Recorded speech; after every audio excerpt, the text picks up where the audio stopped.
que é DeFi? Bem, DeFi quer dizer finança descentralizada. No passado, nós sempre usamos finanças onde há uma autoridade central que controla o fluxo de dinheiro. O governo e os bancos controlam.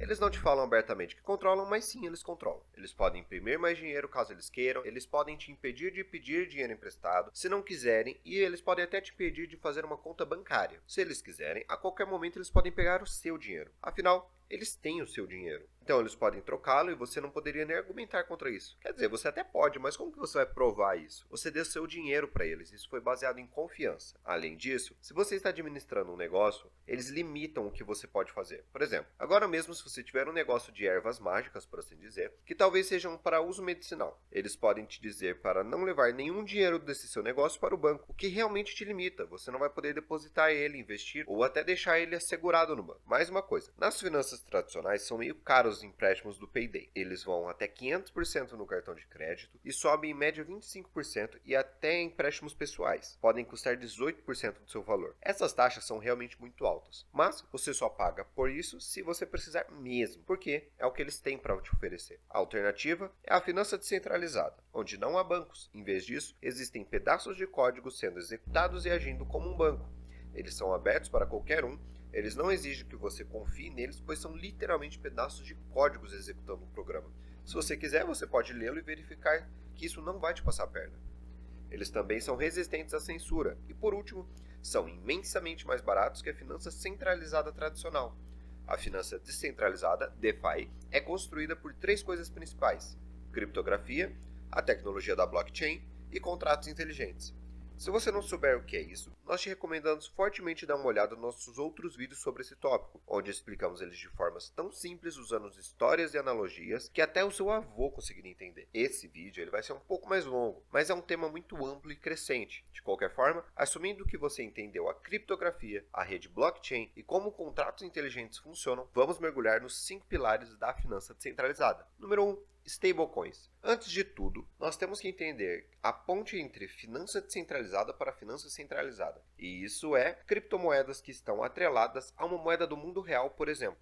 O DAI, o Tether e o USDT Coin são chamados de stablecoins. Isso é porque o seu preço está amarrado ao dólar dos Estados Unidos, o USD. Pense nisso da seguinte forma: quando você compra $1, um novo USD Coin é criado. Quando você retira um USD Coin é queimado. Então esse coin vai sempre valer $1. Agora, a proposta disso é ter uma maneira confiável de vender e comprar certas moedas sem ter que comprar e vender elas. Ao invés disso, podemos apenas trocá-las. Aqui está um exemplo de como isso pode ser vantajoso. Vamos dizer que você comprou um Ethereum por $500. Bem, agora ele vale $5.000 e você quer vendê-lo, pois acha que está em alta. Quer pegar o seu lucro. Sem stablecoins, você tem que vender o seu Ethereum em uma corretora centralizada como a Coinbase ou a Binance, e como retorno eles vão te dar alguns dólares por isso. Com certeza eles vão tirar um pedaço dessa transação, porque eles querem uma taxa.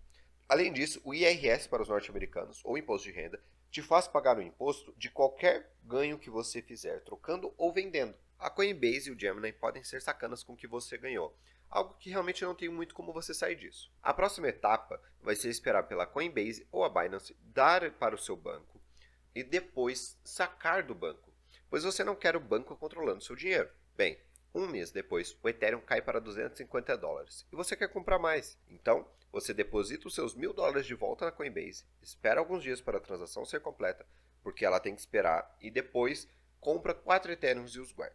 Os Ethereum sobem novamente para $500, então você decide vender. Então você vende para sua corretora centralizada, você paga a taxa, então espera mais alguns dias para isso cair na sua conta bancária. Veja que nesse exemplo tem um monte de taxas, impostos e tempos de espera.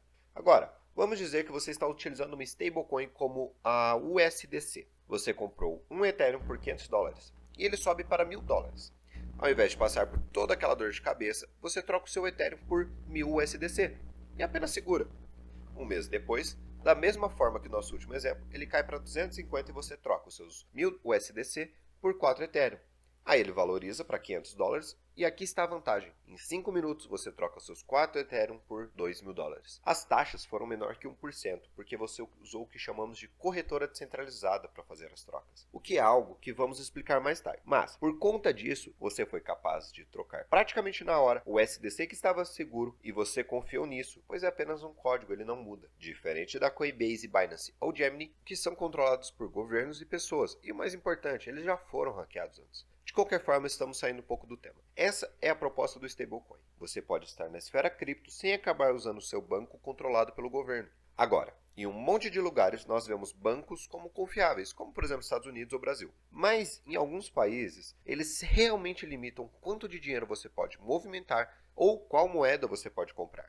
De fato, nos Estados Unidos, toda transação maior que $10.000 devem ser vetadas e aprovadas por um banco. Quanto isso, usando uma stablecoin como o SDC, você pode mover $10 milhões de um endereço para o outro sem ninguém dar um pitaco e por taxas baixas como $5. Você nunca vai poder fazer isso com $1 real. Número 2. Emprestar e pedir emprestado. Outro pilar importante da finança descentralizada é emprestar e pedir dinheiro emprestado. De fato, uma grande parte da nossa situação financeira no mundo todo é baseada em pedir dinheiro emprestado e emprestar dinheiro. Então faz sentido que as blockchains possam fazer isso e fazer melhor. Uma das razões pelas quais podemos emprestar e pedir dinheiro emprestado para bancos de forma confiável é porque geralmente colocamos algo como 20% de garantia. Então, se nunca pagarmos de volta o empréstimo inteiro, o governo pode vir nos mandar para a cadeia, nos obrigar a pagar esse dinheiro. Resumidamente, essas são as consequências legais por não pagar essa dívida do empréstimo. Bem, no mundo cripto, essa abordagem pode ser um problema, pois um dos prós dela é o anonimato. Você poderia pagar a garantia de $20 e desaparecer com o resto do dinheiro. Então a gente tem que arranjar uma forma de resolver isso.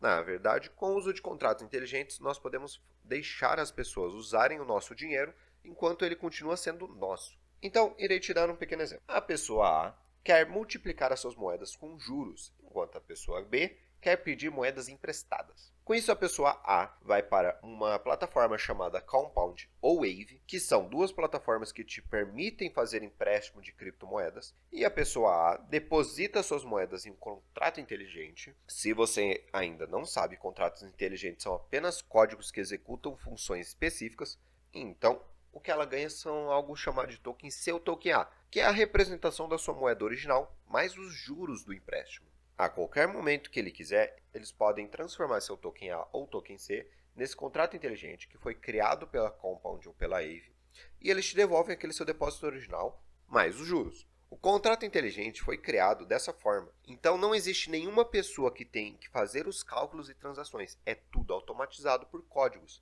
Então a pessoa A conseguiu ganhar juros emprestando seu dinheiro de uma forma tradicional. Agora, na parte da devolução, a pessoa B deve fazer algo chamado de supercolateral. No empréstimo, isso quer dizer que se ela quiser pedir $100 emprestado, ela deve colocar $120 como colateral. Assim, se ele der no pé e nunca mais pagar sua dívida, o contrato inteligente é programado de uma forma de que pode pagar a pessoa A mais suas moedas e os juros. Agora, nesse momento você deve estar se perguntando, qual que é o sentido de pegar um empréstimo de um dinheiro que você já tem? Você provavelmente está pensando em pegar dólar emprestado com dólar. Digamos que você tem 10 Ethereum que valem $1.000, porque cada um vale $100, mas você não quer vendê-los, pois acredita fielmente no projeto de Ethereum, então você coloca como colateral, pede $800 emprestado em Tether, que é uma stablecoin atrelada ao dólar. Então você trocou aqueles $800 por aí, fez algum dinheiro, perdeu algum dinheiro, fez mais algum dinheiro e agora é hora de você pagar o seu empréstimo. Então, você no final dessas trocas tem $850 em Tether e paga de volta o empréstimo original de $800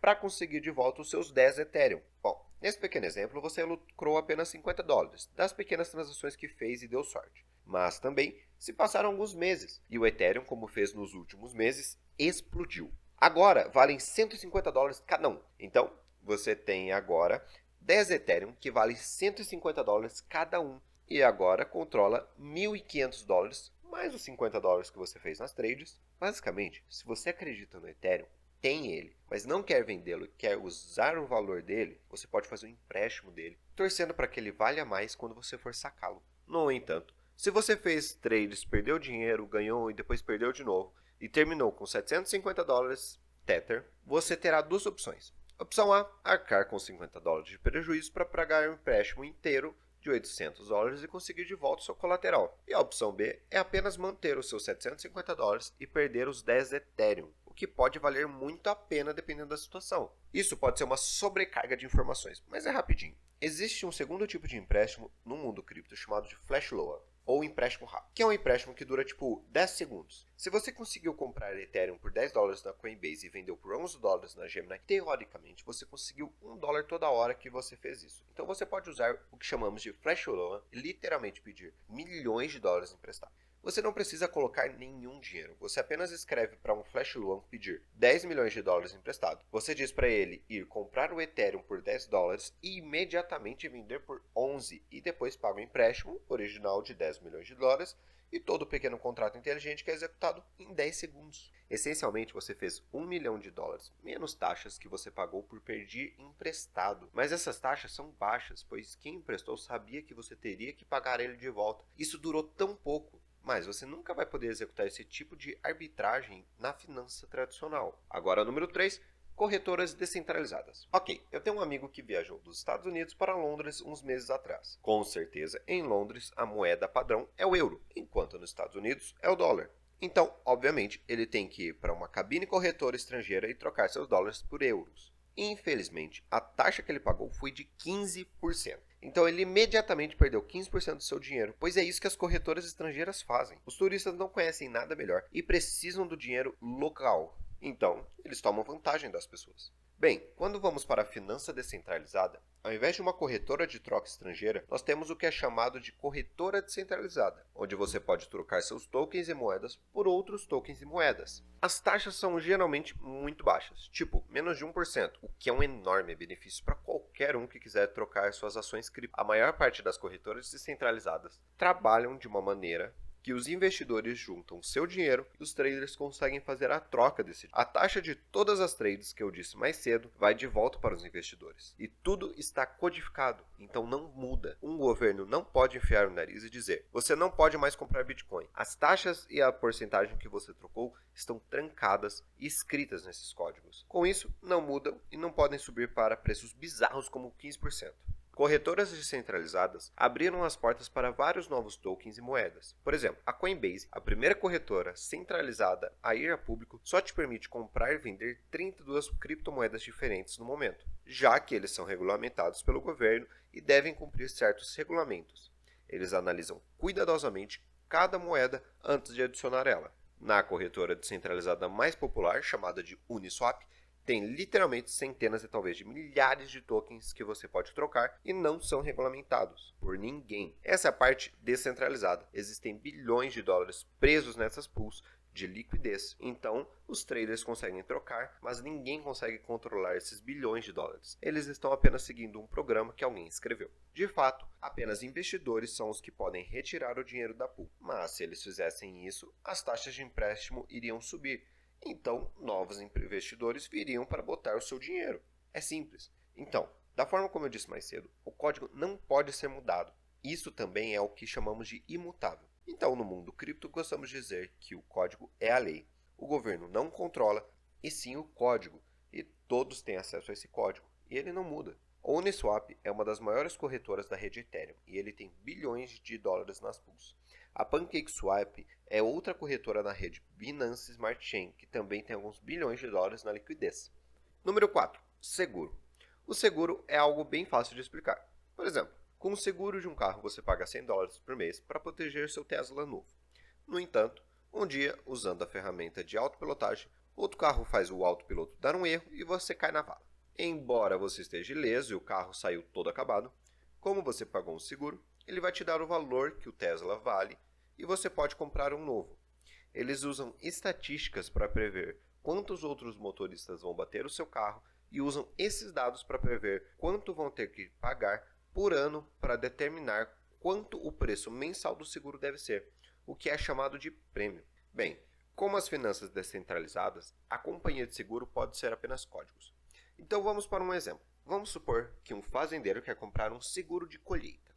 Então, se sua plantação morrer, ele ainda vai ter sua renda por plantá-las. E correndo esse risco, nós podemos escrever um pedaço de código na rede Ethereum que diz que se nesse verão fazer 90 graus, fazer 45 graus por 4 dias seguidos, o fazendeiro João será pago em 100 mil dólares.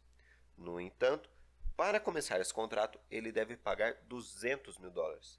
Então, o fazendeiro Joey pode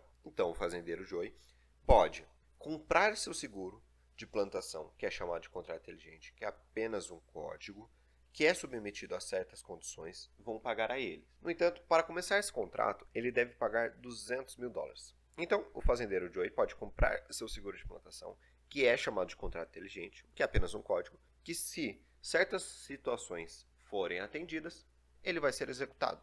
Então, nesse ponto você já deve ter duas perguntas. Como o código sabe que está fazendo 45 graus e de onde vem esses 100 mil dólares?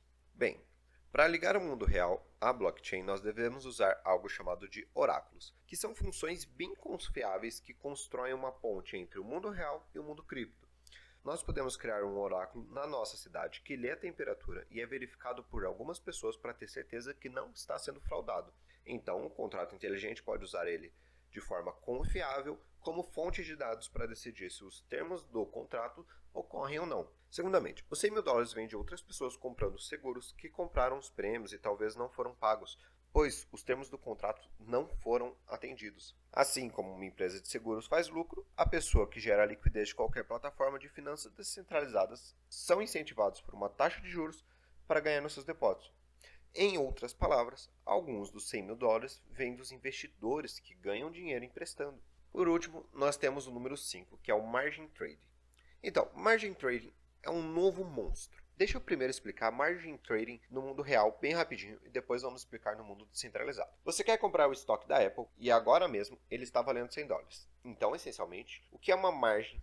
É um empréstimo que vai automaticamente vender o seu estoque se ele for abaixo do seu pagamento inicial. Então, para comprar um estoque de 100 dólares, você precisa de um empréstimo de 100 dólares e o banco concorda em te dar aquele empréstimo de 100 dólares. Você der uma entrada de 20 dólares e uma pequena taxa de 5% ao ano. Então, aqui tem dois cenários e isso poderia acontecer. O estoque foi de 100 dólares para 150 dólares. Você tem o papel em mãos e decidido vai vender o estoque. Então, você ganha uns 150 dólares. Você paga de volta 80 para o banco, pois ele já tinha pegado 20 e o resto que você tem é um lucro de 70 dólares. Então, essencialmente, você fez 70 dólares gastando apenas 20. Isso quer dizer que você mais do que triplicou seu dinheiro, embora o estoque tenha subido apenas 50%. Esse é o poder da margem. Você usa quando pensa que algo vai subir de valor para multiplicar o seu próprio dinheiro. Agora, vamos dar uma olhada em outra situação. Esse é o segundo cenário. E se o estoque cair para 50 dólares? Bem, a margem ela tem que vender assim que o valor que você comprou não conseguir mais pagar seu empréstimo. O estoque iniciou valendo 100 dólares e começou a cair 90, 85 e assim que chegar a 80, bum, o banco te obriga a vender seu estoque da Apple por 80 dólares para pagar eles de volta. Então você consegue pagar para eles de volta os 80 dólares que pediu emprestado.